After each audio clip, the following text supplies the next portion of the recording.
In this lesson, I'm going to talk about polygons in the coordinate plane. So essentially, we're going to connect algebra and geometry through coordinates. So we're just going to look at examples. First one, graph ABC given A is 1, 6, B is 3, 1, and C is 8, 3. So I already left a graph. What formula could we use to find AB? So I want to find how long AB is. And BC. Let's also do BC. Well, for that, we're going to use the distance formula. So if you remember the distance formula is square root of x2 minus x1 squared plus y2 minus y1 squared. So if we're going to do AB, our point there, I should write it down, is 1, 6. B is 3, 1. And C is 8, 3. So let's substitute it in. This is x1, y1, x2, y2. So I'm going to do 3 minus 1 squared plus 1 minus 6 squared. Based on the way I have it written, right? So x1, y1, x2, y2, 3 minus 1, and then 1 minus 6 squared. So I'm going to get 3 minus 1 is 2 squared. 1 minus 6 is negative 5 squared. Now we do square it, so the negative goes away. So it's going to be 4 plus negative 5 squared is 25. Because again, once you square a negative, it makes it positive. So we just have this. And that's square root of 29. Like that. Okay, let's find the distance of BC. So same idea. Since we're doing BC, that's x2, x1. Let's make this x1, y1 again. So BC is going to be the same formula. We're going to do 3 minus 8 squared plus y2 minus y1. So 1 minus 3 squared. Again, it doesn't matter which one's x1, y1 because you're squaring it anyway. So it doesn't matter.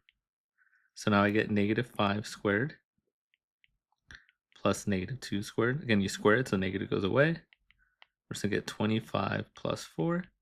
So square root of 29. So we know that AB is congruent to BC, right? They're the same length. What point bisects AB? So what point bisects AB? So what's the middle point of AB? So to do that, we're going to use the midpoint formula. So if I want to find the midpoint of that, so remember the midpoint formula is just find the average, basically. You can do x1 plus x2 divided by 2, y1 plus y2 divided by 2, like that. So if I'm trying to find the midpoint of AB, so x1, y1 is 1 and 6. So that's 1 and that's 6. And then x2, y2 is 3 and 1. So that's 3 and that's 1. So we get 1 plus 3 is 4 over 2. 6 plus 1 is 7 over 2. So we get 2 and say 3.5. So that's my midpoint.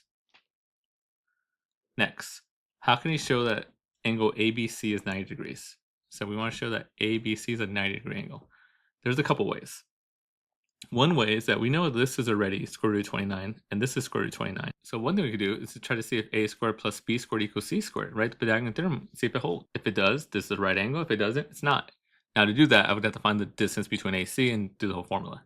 An easier way of doing that is let's just find the slopes of these guys, right? If I find the slope of AB, the slope of BC, and if they're negative reciprocals of each other, then they're perpendicular. So that's been the easier way of doing it. So we're going to do it that way. Let's find the slope of AB, and let's find the slope of BC. Now, a couple ways to do it. I'm going to do one for each, right? So for AB, I'm just going to do rise over run. So remember the way rise over run works? You pick 2 points, like that one, and another one that crosses nicely. I think this one. Let me do that, right? So this is down 1, 2, 3, 4, 5, and then right 2. So minus 5 and over 2. So my slope here is going to be, m is going to equal negative 5 over 2, right? Rise over run. The change of y over the change of x, like that, right? And since we went down, it's a negative, we went right 2. The slope of BC, let's do this using the formula, right? So if I want to find the slope, I'm going to do y2 minus y1 over x2 minus x1, right? So you can do either way works. In this case, since I'm using the formula because I want to show it, y2, we have y2, we have we have x2, y2, and x1, y1 over here. So y2 is 1 minus y1, which is 3, and then we have x2 is 3 minus x1, which is 8.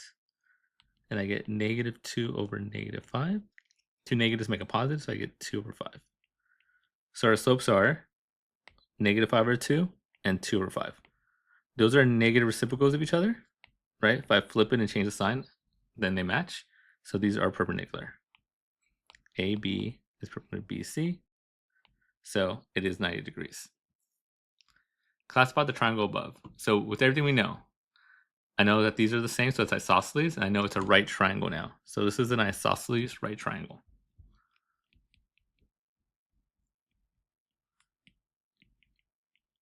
Right, so putting everything together, right? We know it's isosceles because the two sides are the same, and we know it's a right triangle because of the slopes. So that's the idea. Let's do another one. So I want to classify this triangle based on the information I have. So is the triangle equilateral, isosceles, or scalene? So to do that, I got to find the measurements of all the sides. So we're going to do a lot of distance formula today, it looks like. So x is 1, 2, y is 5, 8, and z is 8, 6. I'm going to try to go a little faster to save us some time. So let's do xy first. So distance formula of xy. So again, we're just going to do x, we'll say this is x2. So I'm going to do 5 minus 1 squared, 8 minus 2 squared. So 5 minus 1 squared plus 8 minus 2 squared. So we're going to get 4 squared plus 6 squared, which is 16 plus 36, which is 52. Okay, so square root of x, so distance of xy is square root of 52. Right, and then we're going to do the same thing for yz. Right, just going to use the formula real quick. So 2, 1, so I'm going to do 8 minus 5 and then 6 minus 8. So 8 minus 5 is 3 squared. 6 minus 8 is -2 squared. So I'm again trying to make it a little bit faster for us. So 9 plus 4, so square root of 13. So that's square root of 13. And then this side, let's do xz. So again, we'll go a little faster so we know it. So let's say this is y2, x2, y2, x1, y1. So 8 minus 1 is 7. And then same thing with y. 6 minus 2 is 4. So I get 49 plus 16. And that is 66. Square root of 66. So they are all different sizes. So this is scalene. Right? If we had two sides the same, it would be isosceles. If we have all three sides, it's equilateral. They're all different, so it's scaling. Next, is it a right triangle? So in this case, since I actually have all three sides, I'm just going to do this. Does a squared plus b squared equals c squared? Right? I could do the slopes again. Now, if we're looking at this, the c, remember, c has to be the biggest side. C has to be a hypotenuse. So in that case, it has to be this guy. That'll be my c. So let's see if this holds. So we're going to do square root of 52 squared plus square root of 13 squared. And does that equal square root of 66 squared? Now, looking for us, these cancel out. Just get 52 plus 13. Does that equal 66? And I would get 65. So no, not right. So it's not a right triangle. Again, that's one way to do it. Other way to do it, we could have gone back and done our XYZ. We could have gone back and done the slopes of these guys. So like the slope of this one, right? Pick 2 points, rise over run. This looks like 4 and 2. So my M here is 2. Pick the slope of this guy, rise over run. So from here to there, my slope is -2/3. They are not negative reciprocal to each other, so they're also, it also doesn't work that way. So either way it works. Either way you could check. It either works or doesn't work. Okay, one last one. Given this four-sided figure here, R is 1, 5, S is 2, 8. I gotta write these down. 1, 5. S is 2, 8. T is 8, 4. And U is 7, 1.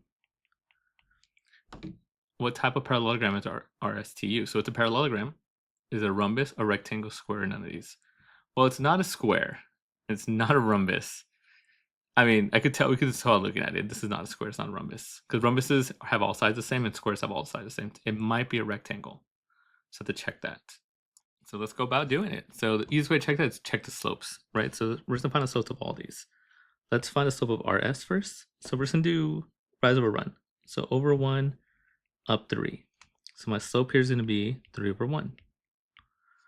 Now let's do RU. Right, so we're going to go from here. Now, if I don't find the slope of this line, does it cross again nicely? Not till. Let's make sure. Let's go to these 2 points. So I'm going to go down 1, 2, 3, 4. And we're going to go over 1, 2, 3, 4, 5, 6. So my slope here is negative 4 over 6. You could reduce that and get negative 2 over 3. Right, by reduce, I just divided both top and bottom by 2. So look at these two. They are not perpendicular, right? 3, negative 2/3, so it's not a rectangle. It's not a rhombus. It's not a square. So it's none of these. It might just be a parallelogram. Let's double check it's a parallelogram. Let's find the slope of these two and show if they match. So let's do TU now on the slope. So that's this one and this one. So over 1, up 3. So slope is 3 over 1. Hey, these match. So these guys are parallel. And then let's do S. We haven't done S to T yet. Again, rise over run. So I'm going to go across to make it easier. So 1, 2, 3, 4, 5, 6. And then we're going to go down 1, 2, 3, 4. So again, it is rise over run. So you got to put the up and down the Y on top. So negative 4 over 6, which again reduces to negative 2/3. So these are parallel and these are parallel. So it's definitely a parallelogram.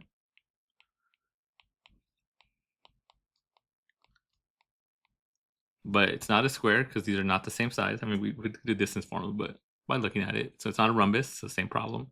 It's not a rectangle because these don't make a 90-degree angle. So it must just be a parallelogram. Is it a rhombus? No. Not all sides the same. Same length. Is it a square? No. No right angles. Also not all sides the same. Plus no sides same. Not all sides same. And it's not a rectangle. No. No right angles. Okay, let's look at one more, actually. It's real quick. So let's talk about trapezoids, kites, and the coordinate plane. So same idea, but with the trapezoid and kite. We're just going to do this trapezoid here. And the first question is it a trapezoid, actually? I got to show it's a trapezoid. So remember, trapezoids are one set of parallel sides. So I got to show that this side is parallel to this side, right? If I can show those two sides are parallel, then it's a trapezoid. That's all I got to do. So let's find the slopes of these guys. I'm going to do AD first. My slope, right? I'm going to do rise over run. So it's going to be over 2 and up 1. So slope is 1 over 2. Now let's find the slope of BC. Right, so same idea. We're going to do rise over run. Now again, if you want, you could go like right here, right? It crosses perfectly right there. So we're just going to go to this point to make it a little faster. So 2 over 1. They are parallel, so it's a trapezoid.